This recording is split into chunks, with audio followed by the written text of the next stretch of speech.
Okay, today we're taking a look at support, Dunkathon, currently playing Anna, Platinum 5, this is what you said on your Fiverr.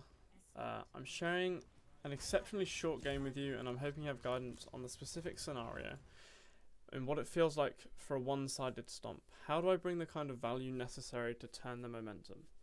I was a diamond support in Overwatch 1 and I'm hoping to climb back to that rank and push further. Lately, Overwatch 2 features many games that feel unwinnable, which goes against my belief that every game can be won.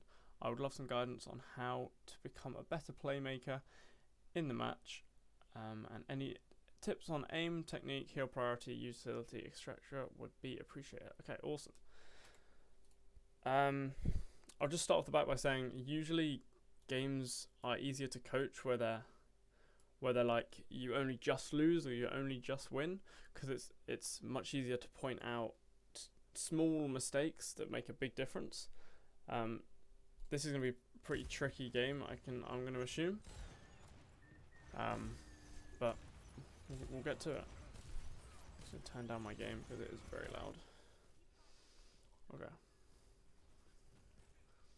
Straight off the bat, if this is diamond, we want to be looking to just use our abilities more aggressively rather than passively to control the game more. Yeah, so off the bat we've wasted our nade twice. We didn't need to use it. There was no immediate incoming damage. The Doomfist by that point was back in your team and you had time to heal him up. So in that scenario with the Bastion there, you could have thrown the nade because he was being shot by like 4 different people. So he needed to get healed quickly. The only time you want to use nade to heal your teammates is if they're under pressure and they need some like burst healing. Most of the time you're going to be wanting to use your nades aggressively to anti the enemy team basically. This is a pretty much brand new map, so I don't know it very well, but I'll still point out some just like places that you could push. Okay, that was a good nade. You see, the Doomfist was in the firing line. He needed some instant healing, so you went for it. But so far, this is pretty normal support play. Like, you're doing a good job at healing your team, but we're not carrying the game. And Anna's actually really good at carrying games just because of that anti-nade. Just sleep him. What do we?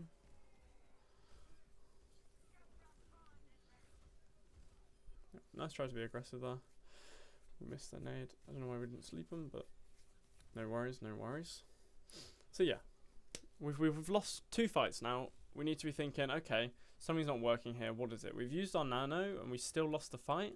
So what can we be doing differently to really like to win the game?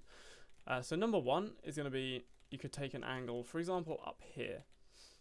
This is going to be a good angle because it's going to force the enemy team to either put pressure on you or to back up. It would be great if your entire team went up here, like your Kree, you came up here together, because essentially you then have this entire sightline and there's nowhere that the enemy can hide, and they then have to push back around this corner to play around safety here. But just being up here by yourself, you're going to be able to get some really good nades in on their backline. You're going to have full visibility of your team. You still have protection from this wall up here. And you're also just opening up the map and giving yourself more chances and more opportunities because you're in a better position. Back here, you know, we're down on the slope. We can't really see much around the corner. The enemy team's got like 15 different places that they could be playing in. You don't get much information, whereas up here, you're on the high ground, so you're looking down. It's much easier to get shots off on people. It's much easier to see what's happening, and it's much easier to get your cooldowns into the right places.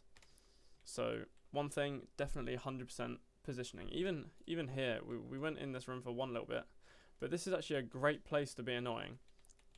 If we manage to push up where we were last fight, so we were like here-ish, you need to walk up more, be more aggressive, and look for a nade on this payload, or, you know, for example, the Zen. You could probably throw a nade here and get the Zen and the Kuriko, and maybe get the Kuri as well if you manage to get it on the top of the lip. But you want to be looking to use your nades more aggressively. And the easiest way to do that is by changing your positioning. We also aren't using Sleep Dart very much. They don't have anything that can really dive our backline, so we want to really just be firing it off at whoever you can. every time you see an opportunity to get a sleep on, like that Kree on the high ground, if you see him, maybe you go for a sleep on him. Your Junkrat will be able to follow up on it. A bit late on the nade there. You see, we're just in a bad position. Like, we have to peek around the corners. There's a lot of stuff in our way, and we don't have clear sight lines on our entire enemy team. As soon as our Doom pushed up, we couldn't push around that corner because you weren't in the right position to heal him. Whereas if you'd been up on that high ground, up the top left, you wouldn't be able to see him. You wouldn't be able to see the entire enemy team. It would be just a much better position to give your team an advantage. That's a great nade. Heal, heal, heal, heal, heal. What? Okay. Your Doom's going crazy. You see how many walls we're walking between? We're not getting so many shots off because we can't see your teammate because there's a wall in the way. There's a wall in the way. There's a wall in the way. You know? We also still haven't used Sleep Dart for the past like minute, I want to say. So definitely if you're against like a monkey or a tracer maybe, something that can get into your backline and cause you a problem, you want to be holding onto that Sleep Dart. But in this scenario, there's nothing that's really causing you an issue. So you can just use it when and where you feel like it, really.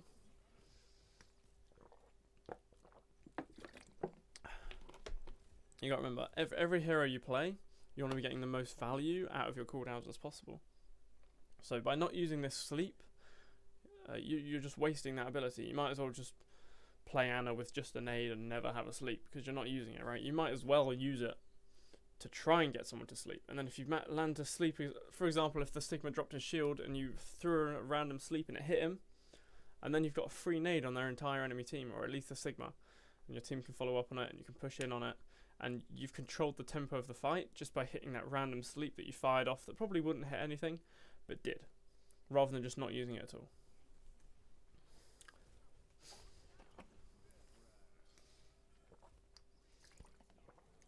Really bad nade there.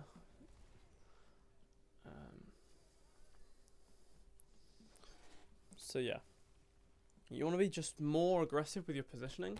If you watch people like ML7, oh, he's so annoying to play against, and FD God as well. Oh my, FD God is crazy, but he doesn't play Ana. But ML7, you'll notice he almost plays in positions that DPS will play in, and that's kind of where you want to be. Like, if your team are doing well, and you know you're just sat in the back line pumping heals, happy days, and your team's winning, you don't need to do anything. But in this sort of situation where your team is clearly worse than the enemy team, you need to start being that carry. I don't want to insult support, but like, support as a role is like, obviously you're just supporting your teammates. So in a scenario where your team's better and you're just in the back line healing them, supporting them, that's great. That's what your role is designed for. But in scenarios like this, where your team aren't good enough, even if they had the best support in the world isn't going to be sat in that back line just giving them healing, because they're not doing anything with that healing. You need to go beyond just the healing, go for the antis, go for the sleeps, be more aggressive with your positioning and cause a real problem to the enemy team. Hopefully that makes sense. It's almost like two different ways of playing support, and number one is just supporting your team, and number two is really taking control of the game, which if your team is good enough, you don't need to do. You just need to support them, heal them, and they'll do it. Again, we're in a really bad position here. We cannot see our Doomfist. Okay, we want to be just up here. Pew pew pew. We can play against here. Pew pew pew. Sure, this isn't the worst place to be. This is better than just stood in the open like this the whole time. But we're gonna have problems with this Reaper now, which hopefully we'll land a sleep dart on. But my assumption here is that this Reaper walks around the back, gets a kill, gets a flank kill, and the game's kind of over. But yeah, the problem with this position is our Mercy doesn't have sightlines, so your Mercy can't really help you here. You're on your own. It's good that you can see your Doomfist, but again, you cannot see the rest of your team. So I don't know why your team have chosen to set up here, to be honest. A really good place to set up would be here. You'd be able to heal your Doom, and you'd also be able to, again, because your team aren't good enough, that's just how it is. Here you'd be able to look for great nades on their backline again. You know, if the cart pushes up to here, the Sigma's like pew pew pew pew pew pew. You throw a nade on their backline, Doom goes in, Drunk goes in, you know, happy days. So we'll see how this goes, but it's a bit of a tricky one positioning on this time because your team have chosen a bit of a weird position to go for. Okay. Okay. I think maybe we need more practice on sleep darts. Maybe you don't feel comfortable using them. Yeah. This is basically just coming down to bad positioning. But that's also from your team, not just you. Again, we had sleep dart there and we don't use it. So I'm pretty sure you can tell what the kind of notes on this one are going to be. It's actually been quite an interesting VOD, just because it's a new map. It's quite a nice map. But yeah, there are definitely some small things will make a massive difference. So I will summarize it at the end, but let's just watch this till the end. And GG. Okay. So, number one, straight off the bat, it's literally the same with any role. You want to look at the enemy's composition and you want to see, okay, what am I going to be good against? What am I going to be bad against? What might cause me a problem? What can I cause a problem to? You know, for example, if you were on Roadhog and the enemy were on, I don't know, trying to think of something that's a mid-range. Roadhog versus Junkrat, for example. Roadhog's always going to win that duel against the Junkrat. There's no way Junkrat wins that duel unless they use their ult or something, right? So as a Roadhog, if you're looking at the enemy team and they have a Junkrat, you can say, okay, that'd be an easy kill for me. The same if you were on Tracer and the enemy team was on Zen. You'd go, okay, well, Zen's an easy kill. Dead. Zen's dead, right? And you know that you can easily kill that Zen over and over again. In this scenario, you know there's not really too much on the enemy team that's going to cause you a problem. Maybe a Zen spamming a right click somewhere. But there's nothing that's going to be diving you, and that means you're not going to be punished as much for your positioning, so you can be more aggressive with your positioning. And then you can use that nade more aggressively to then win fights for your team. And the other point is, well, that kind of follows into the positioning, which is already touched on. But yeah, in this scenario, you can be more aggressive because of this composition. And you definitely could have had more influence on this game just by being more aggressive. Like, the enemy team cannot heal for, 3 seconds while nade's out, which is crazy good. So you want to be making use of that. And then the final point is, use your sleep more. Like, even at the end there, when the Reaper was in your face, flanking in your face, you didn't use sleep.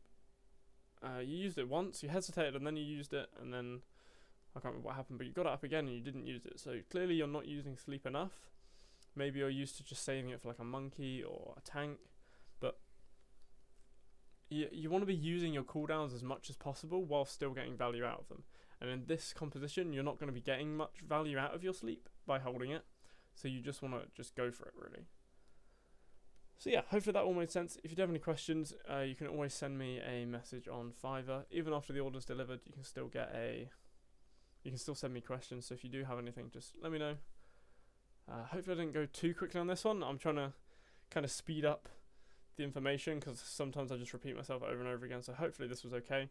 Let me know if you have any questions on anything. And yeah, thank you very much for the order.